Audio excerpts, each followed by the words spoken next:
স্বাগতম ফ্রেন্ডস, আপনাদেরকে নতুন আরো একটি টিপসে। ফ্রেন্ডস, এবারের পর্বে আমি আপনাদের সামনে শেয়ার করব রসুন ও মধু একসাথে খেলে কি হয়।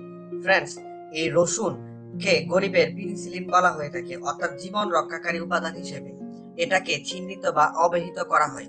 ফ্রেন্ডস, আপনারা জেনে অবাক হবেন যে রসুনের মধ্যে থাকা পুষ্টি উপাদান এবং ভিটামিন ও মিনারেল এবং অ্যান্টি অক্সিডেন্ট উপাদান আপনার স্বাস্থ্যের জন্য ভীষণ উপকারী ও দরকারি। ঠিক তেমনি ভাবে এটি আপনার গোপন যে কোনো সমস্যা দূর করতে ও আপনার গোপন অঙ্গের নিস্তেজতা দূর করতে সাহায্য করে। যারা তাদের সঙ্গিনীর সঙ্গে পরিপূর্ণ তৃপ্তি সহকারে মিলন করতে পারেন না বা সঙ্গম করতে পারেন না, তাদের জন্য এই রসুন ভীষণ উপকারী ও দরকারি একটি উপাদান। এরপর যে জিনিসটি দেখতে পাচ্ছেন সেটি হলো খাঁটি মধু। ফ্রেন্ডস, মধুতে এমন কিছু পুষ্টিকর উপাদান রয়েছে যা আমাদের স্বাস্থ্যের জন্য শুধু উপকারী নয়, উপকারের থেকেও বেশি উপকারী।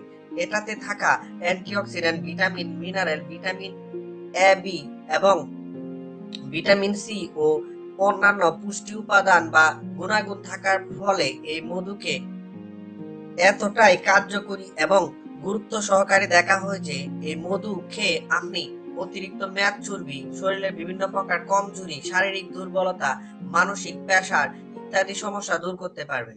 দর্শক, চলুন জেনে নেই এই মধু এবং রসুন একসঙ্গে খেলে কি হয়। ফ্রেন্ডস, যাদের গোপনাঙ্গ একেবারেই শক্ত হতে চায় না, সেটা বেশি নরম ও নিস্তেজ, তারা যদি সেটাকে অনেক বেশি শক্ত করতে চান এবং অনেক বেশি শক্তিশালী করতে চান, তাহলে অবশ্যই এই টিপসটি ফলো করতে হবে। আর সেই জন্য আপনাকে যে কাজটি করতে হবে সেটি হলো 2 কোয়া রসুন নিতে হবে। ফ্রেন্ডস, যদি বড় সাইজের রসুন নেন তাহলে 2 কোয়া নেবেন। আমি এই সাইজের রসুন নিয়েছি। আর যদি রসুন আপনি দেশি রসুন নেন, অর্থাৎ ছোট সাইজের, তাহলে আপনি 3 থেকে 4 কোয়া রসুনের কোয়া নিয়ে নেবেন। দর্শক, 2 কোয়া রসুনের সঙ্গে 2 টেবিল চামচ পরিমাণ মধু মিক্সড করে নেবেন। মধু এবং রসুনের কোয়া এই দুটো উপাদান একসঙ্গে মিক্সড করে নিয়ে তারপর আপনি খেয়ে নেবেন, কিংবা এই রসুনটাকে আপনি ইচ্ছে করলে শিলপাটায় বেটে নিতে পারেন, কিংবা এটাকে ভালো করে ব্লেন্ড করে নিতে পারেন। আপনি যদি নিয়মিত এই দুটো উপাদান খেতে পারেন তাহলে খুব অল্প সময়ের মধ্যেই সঙ্গিনীকে তৃপ্তি দিতে পারবেন এবং তার সঙ্গে অনেক বেশি মাস্তি করতে পারবেন। ফ্রেন্ডস, আজ তাহলে এ পর্যন্তই।